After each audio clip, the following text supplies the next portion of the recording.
大家好，我去年用中文做了介绍，因为我的中文不好，今年好不今年也还不够好，好不够。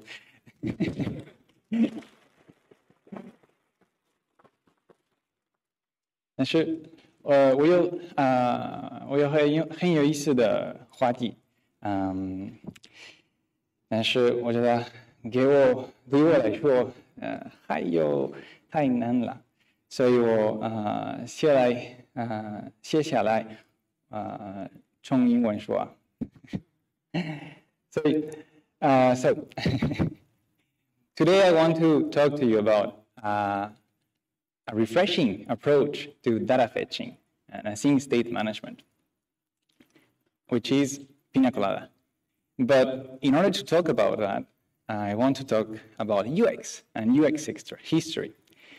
So I need to go a few years back, or more like a few thousand years back, to talk about feng shui. So feng shui is like the first version of ergonomics in a way, or the oldest version that we know of. In that time, there were no interfaces, no digital, but the idea of ergonomics was already there. It was about flow in space. So if we could summarize feng shui, it would be the best space is one in which the arrangement of objects is aligned with the space flow of energy. So the idea is we organize the space so it feels nice to be in it, right? And this applies to cities or like to big places or just a room. And then if we go a little bit further in time, in Greece, we have Hippocrates, known as the father of medicine, which played a major role in the way tools and workspaces are designed. And in the context of a surgeon workspace, he says, tools must be positioned in such a way as to not obstruct the surgeon, and also be within reach when required. They must be close to the surgeon's operating hand. So we go from a space that is oriented about the flow of energy to a user-centric approach. This is more user-centric and it's specific to a task, in this case, the surgeon. And then it gets a little bit more interesting. So I'm going to skip ahead a few years, okay? We're going to 1955, I think, with Henry Dreyfus, which is an industrial designer, which has a very long quote. It's a bit too long. The idea is, and he's a bit extreme, is that if there is any friction when you use a product or an interface, it means that the design already failed, which is a bit extreme, but on the other hand, it gets closer to the idea of iteration.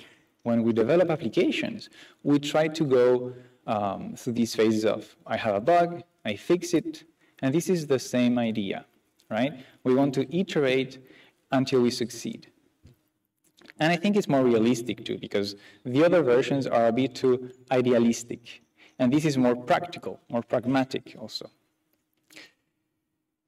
And the story of UX is way longer than this, but I'm not going to do a full talk about UX history. I want to stop on 1993, where the UX term was invented by Don Norman. I think he was working at Apple at that time. I'm not 100% sure. The idea is that UX covers a lot of things. It's not just ergonomics. It's way more than that. Now, the whole history of UX is actually very, very interesting. So if you look it up, if you search about it, you're going to find very interesting articles about it that go through the whole history over the planet. I think it's really fun. Now, I want to go back to the previous definition about friction and how this is a failure in design and apply it to browsers. When you think about a browser, the main point of entrance, just using any web application is friction, because we have to wait for a response. We have this asynchronous just flow. So here I have an example. the first thing we do is we write the URL, we visit that page, and we wait. We wait for the images to load, and then we can use the page. Now, I don't think this web page is very well known here. It's about a movie in 1996. Just for reference, JavaScript very first version JavaScript came 1 year before this, and the standard, the ECMAC script, was 1 year after. Okay, this website has no JavaScript, as you can imagine. But this is a bit slow. I'm trying to mimic the time it was created on, so that this is like 30 years ago.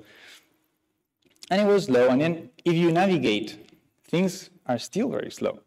You click in places, and then you wait for things to load, and they come in a different pace. You have first one image, and then another image, and so on. So the full user flow is full of friction. Okay, it's just part of what it is. So we cannot aim to have no friction at all. That's not realistic. But we can try to limit the friction or to make it perceived as less. Now, something fun I like about this example is that there are studies that show that we form an opinion on an interface in just about the first 50 milliseconds that we see in an interface. So in those 50 milliseconds, your JavaScript hasn't even loaded, so you know. And we already have an opinion on how the interface is going to be. Is it going to be a good interface or not, even though we haven't even used it? Which is also related to a cognitive bias named the halo effect, which you may have heard about. Very interesting cognitive bias. So you might be thinking, well, in modern applications, we also do a lot more of things like data fetching. And with Vue, you might be thinking, yeah, data fetching is very simple. I just await the data and do my data.value equals whatever I have. But this has a lot of issues. Namely, we don't have any loading state, any error state. So you may be thinking, no problem. I use suspense, and I just put a skeleton placeholder. And that helps me just show something to the user. Personally, I'm not a big fan of skeleton placeholders. Now, there are a ton of libraries to do this, okay? And initially, they were made to not have some layout shift. So it's like if your request is fast enough, it just looks faster. But most of the time, the requests are not that fast. What happened is that this was used a little bit too much. I think initially it was Instagram or Facebook, at least in Europe and the US. And because it has been used so much, you definitely have come through a painful experience of a skeleton that never goes away. It stays there, and you're just wondering what happens. Did it break? So you open the DevTools. Maybe this is something I do. If the skeleton is there for too long, I open the DevTools and I see if there is any error, and I don't trust the website anymore. So this is very dangerous for your websites because you definitely lose the trust of your users if you don't give them feedback, if you don't keep them in a feedback loop of, I'm loading, I have an error, I don't have an error, you can retry, how do you recover from an error, etc., etc. So our goal, in the end, is going to be multiple things, but the main thing is we want to reduce the wait time. Now, how do we do this? We can make things faster. Now, this might sound a bit dumb, but it actually happened already. Internet got faster. The website I showed you a few slides before nowadays is instant, right? It's very fast. And you can also do, you can just buy a faster server. It's a bit dumb, but if you have a slow request, then it might be actually a solution you need to consider. Of course, this is not what I'm going to talk about. I'm going to talk about other ways. So we can start operations sooner. And my favorite is we can make them feel faster because everything is about the perception of the speed instead of the speed. Or rather, I would say that perception of speed is more important than the speed itself when it comes to UX. So what we want is to keep the user in flow, and that's going to be it, right? We have many ways of handling it. So I'm going to show you some tricks of how to do it with Pinia Colada and some other ideas to get you inspired. But first, what is Pinia Colada? Now I want to see, I cannot see much. I should use a widescreen. Now I can see you. Who has used Pinia Colada before?用过 Pinia Colada? Yes.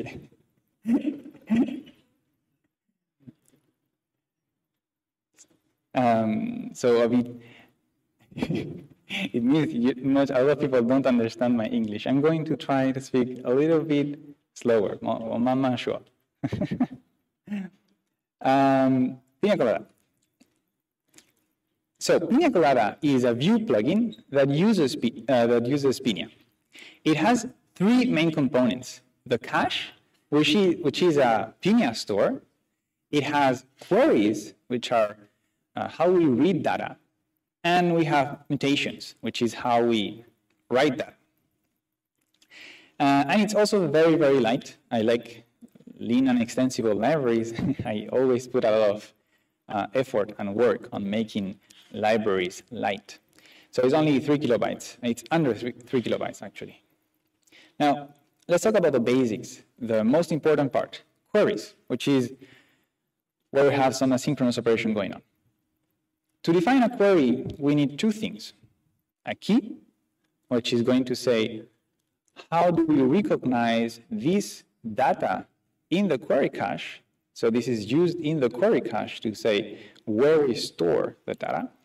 And the function, the query function, which is just usually a fetch, but anything that returns a promise of data of anything you want. And then useQuery returns, among other things, it has more things, okay? It has state, and it has async stages. And we can use that information any way we want, okay? The point is to have the flexibility, because as I'm going to show you, there is no silver bullet, okay? There is no just one solution that works everywhere. We have to find our personal solution. So we can use that to show a loading spinner, for example. We can use the error to show any error that happened, and maybe a recover action, retry, resend, something like that. And then we have the data that we're displaying. And if you really want to, you can use any skeleton to display. Now, about state. State is meant to be TypeScript friendly. So the reason I have this state property is because it works with discriminated unions in TypeScript. Now, I hope that word makes sense, because there is no other way to say it for me.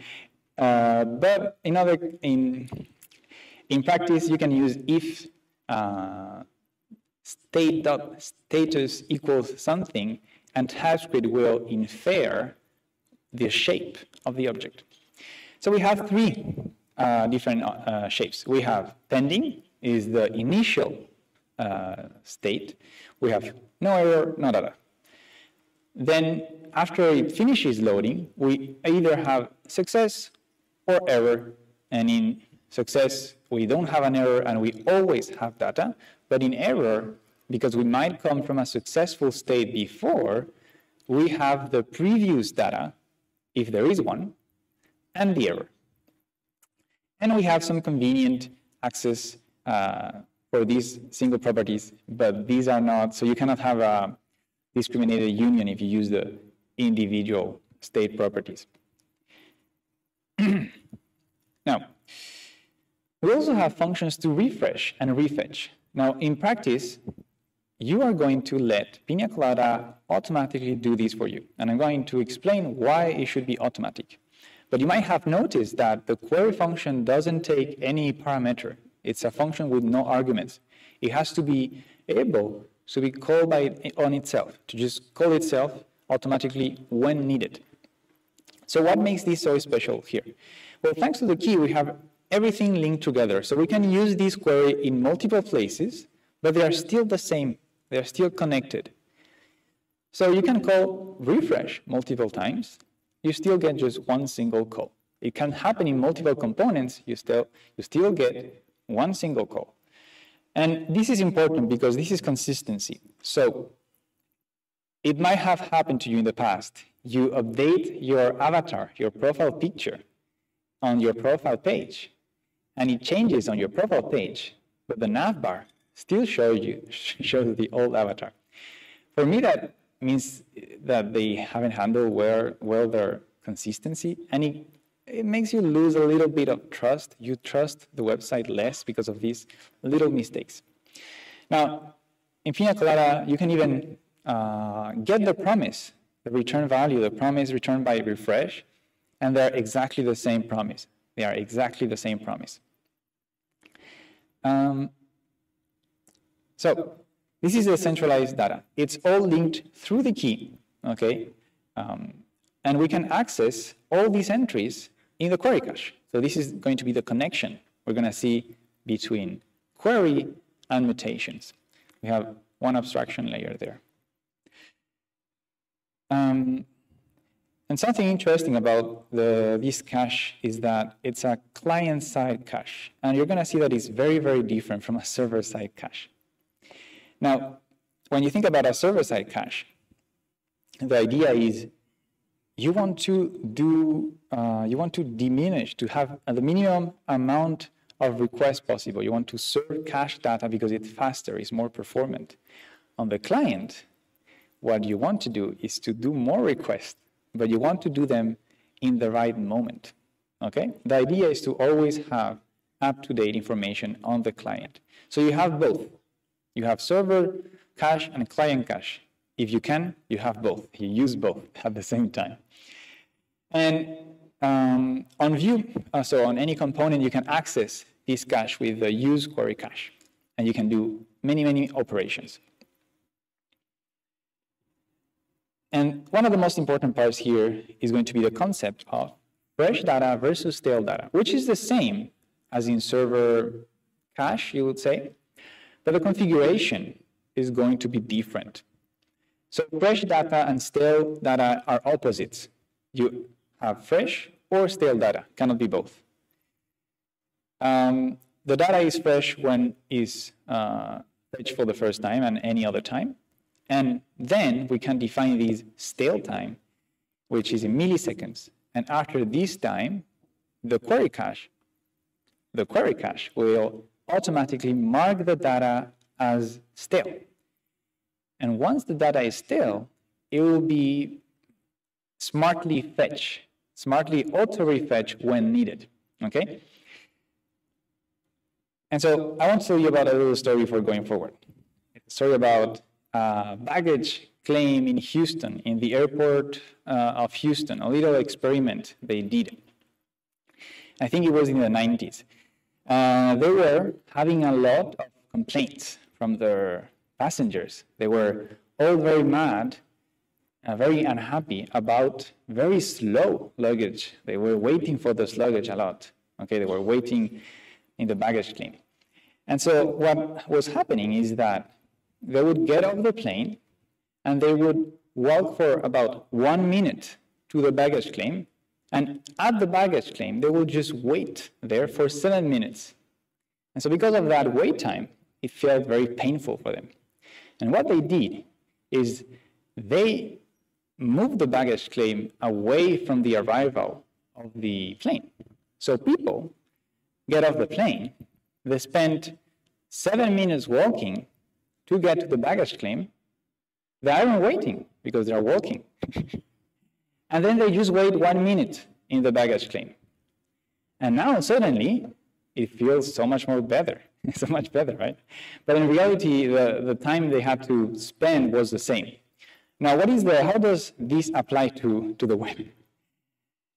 The idea is you have control over how the users spend time waiting, especially because you know when you're writing your application where they're going to wait.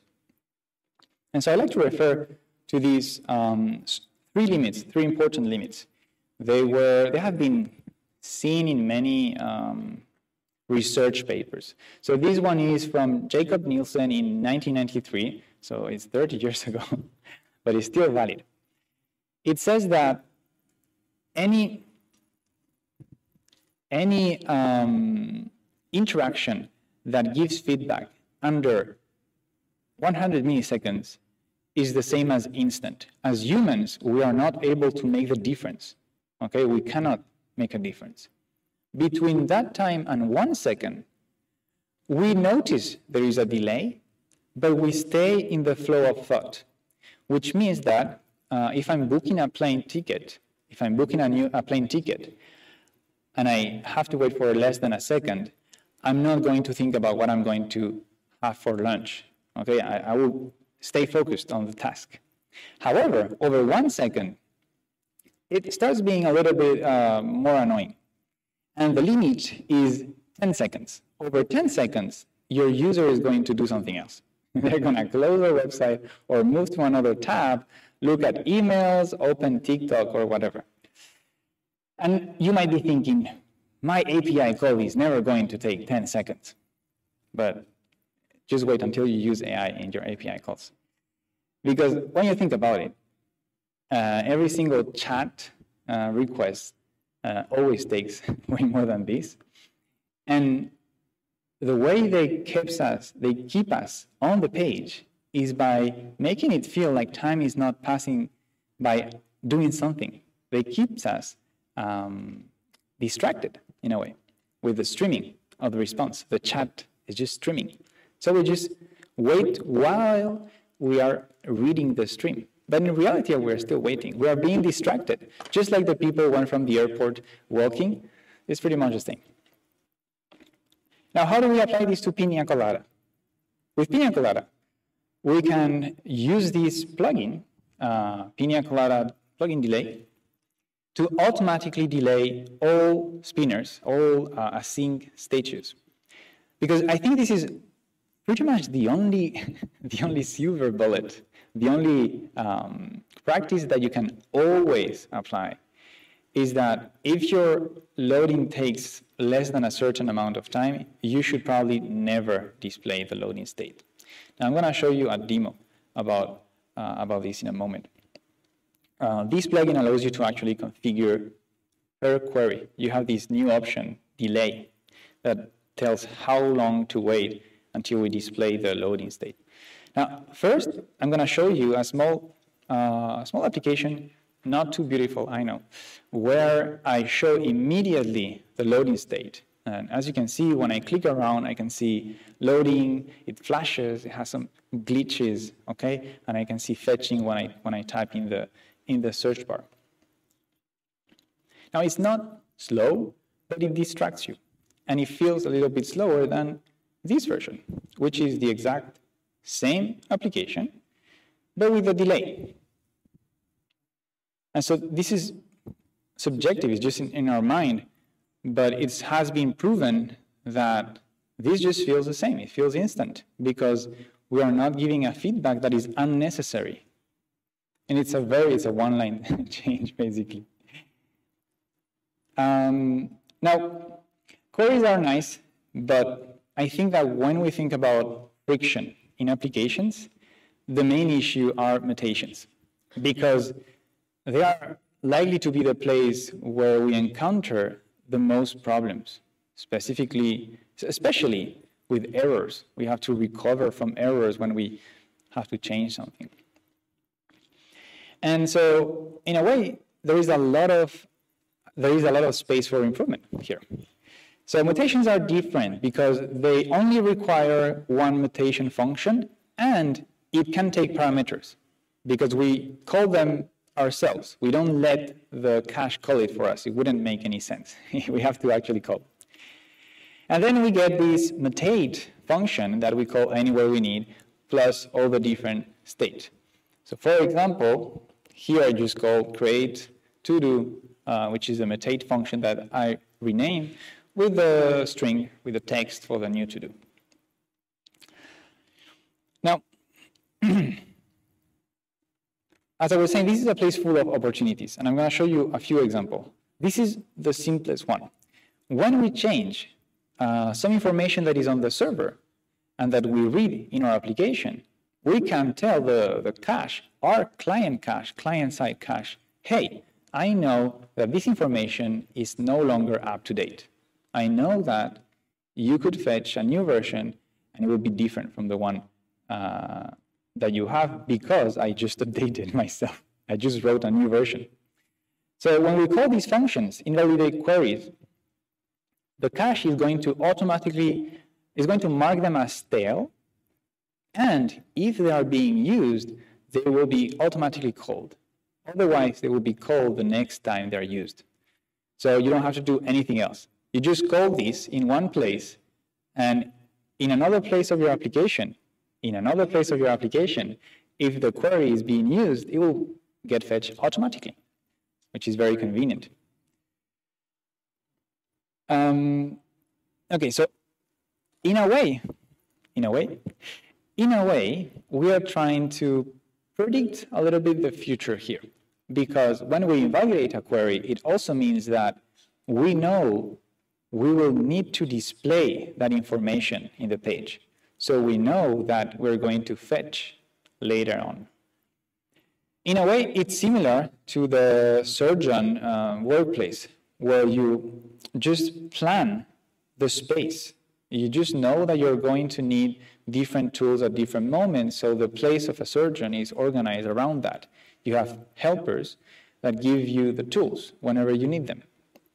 This is, in a way, similar, not as complex as a surgeon. But so what we can do is prefetching. Prefetching is a very, very simple trick. Usually, you know that if the user came to a page, they're going to go to another page. And I think this is just going to get better and better with machine learning, which nowadays we call AI, but in a way they're very, very similar. We're going to know very accurately what is the next action of a user. So prefetching the next page, the next data, is going to be key to this kind of interactions. And one I really like is optimistic updates. Now, optimistic updates needs a demo, so I'm going to show you myself.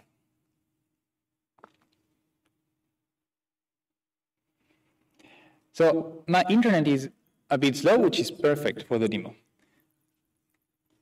I'm going to show you first the normal version. The normal version, I can add things. Oh, it has a bug also. But when I add, it disables the field, and after the operation is finished, it appears on the list. And if I click here, it's going to take some time to actually change. As you can see, my hand was no longer on the computer. Same for deletion. So I click and I wait. And I cannot click multiple ones at the same time, quickly, because I have to wait for the to-do to disappear. Now let's compare that with optimistic updates. In optimistic updates, we don't wait for the server to tell us what happened. We know what is going to happen in the best case. So we try to recreate that state before and just re-update when the server says it's done. So here, I can add just as many as I want. It hasn't finished immediately. In fact, if you take a look at the text, you can see that it becomes gray. Let me show you again. So here I'm going to do the same. There you go. If you pay close attention, the text is a little bit gray. Now, this is an interesting detail I really like. We don't show the loading state too much. We show it in a way that it doesn't really attract the user attention, because as animals, anything that moves is going to trigger our attention. This is just survival. And here it doesn't matter for survival, but we get distracted. So here's the same, it's as low as before, okay? It's just that I'm changing the page at the same time, so it doesn't feel that way.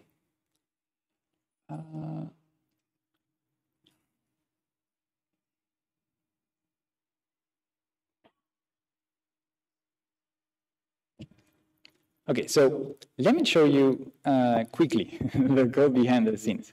Now, just for information, this is a complete version of optimistic updates. It means that it's the most long version, the best version you can write. In most applications, you don't need everything. You don't need to handle every single possible case. But how do we do it?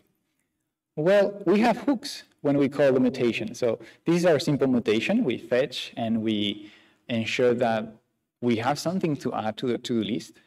And then we have these little hooks that are on something, on mutate, on settle, on success, on error.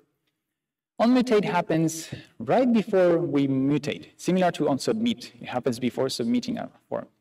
We get access to all the parameters that we get in mutate, and we can do anything we need. For example, I clear the form so the user can type again.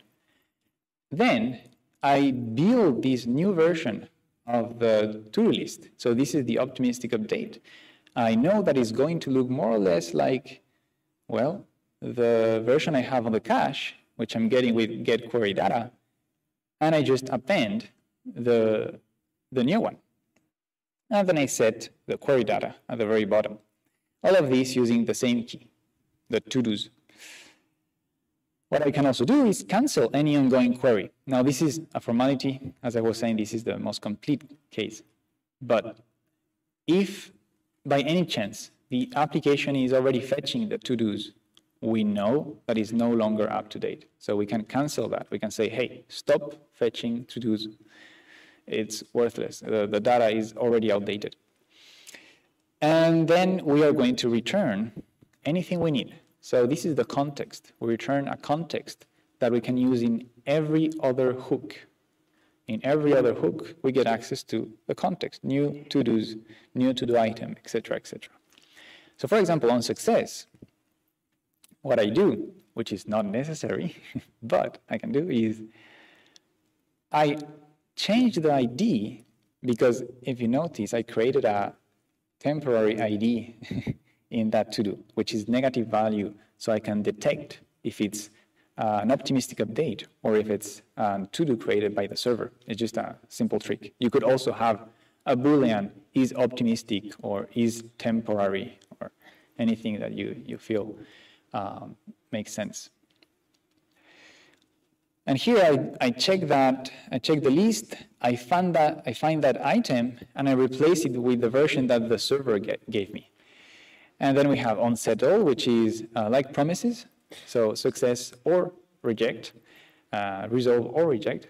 We invalidate queries because we still want to get the version from the server to have a correct version. It's also important. So it's another thing that we could skip if you want to avoid doing too many fetches. And then we have the whole rollback. So this is going to be the most complicated part, the big chunk of optimistic updates is how do we handle when something goes wrong? We need to tell the error, see the error, show the error, and also we need to take the information from the cache and remove whatever we added. We need to clean up that cache because we know that it's not true. We're showing false data to the user. And here we use a small little trick, which is if the data on the cache is the same that I set on the mutate hook, I know that I'm the last one who touched this cache. Because in more complex applications, you can have optimistic updates happening in different places, in different components. And it's very important to, account for these kind of modifications. You have to know how your cache is modified. So this example is intentionally one of the most complicated, okay? This is the most complicated optimistic update you can go with. Now, could you make this shorter? Of course, you can make it shorter with plugins. Now, plugins are a way to make anything you want more intuitive. And they work on top of Pinia on Action, which is an API that most people forget about when I think about Pinia. But I really put a lot of effort on this extensible API. And it's what makes Pinia Colada work. So we have this on action on the query cache because it's a Pinia store. We check the name of the action, which is create. So when the entry is created, this happens only once, not when it's refetched. only when it's fetched for the very first time. And then we create some new state that doesn't even exist. We add to the extensions in the entry, and we can even replace the default state of async status so that anything relying on that is just going to use my version of the async status, which is a little bit different. It's dimmed down, so you cannot see it very well, but you can check the code later on the slides if you want. And last but not least is fully typed. So you have the possibility to extend all the interfaces used by Pinia Colada so that you can just make your library type safe. So to summarize, there is no silver bullet. There is no one single solution that works except for this avoiding to show the loading state. But what I recommend is avoid showing the loading state. Use centralized data so your applications show consistent state, okay, in every single section of it. Invalidate the queries as soon as you know, and use optimistic updates if you really want to go the extra mile, okay? It's a bit complicated, but as I showed you before, the experience, the user experience really cannot get any better than having instant feedback. And last but not least, great creative, or I like to say touch grass, because it's sometimes about seeing what or how we wait in life in certain situations to redesign our application's flow. Every application flow is unique, so you will have to find something that makes sense in your application, a way to make the user feel like they are not waiting. And this is important. They should feel like they are not waiting. For example, in video games, we have these loading screens with, if you press A, you can jump, or you can parry an attack with whatever button. In reality, we are waiting, 10 seconds for the screen to load? Imagine, Zelda or Fallout, they have very slow loading times, but it doesn't feel that slow because we are distracted, okay? We also have level of details, also known as LOD on games, mirrors in elevators, waiting areas in malls. We have some here for the children. It's all about distracting. It's all about making you believe you are not waiting. And you should aim for that because this is going to diminish the amount of friction. And diminishing the amount of friction is key to making your application more interesting to use and your users happier, okay? I want to finish also by saying that I launched recently RuleKit. RuleKit is not related, it can be related to Pinia Colada. It's a set of AI agent rules. And today I have a small VueConf discount code. If you scan the QR code, you have that discount code, which is just VueConf. It's only valid today. It won't be valid tomorrow. And with that, just thank you everyone. 谢谢大家。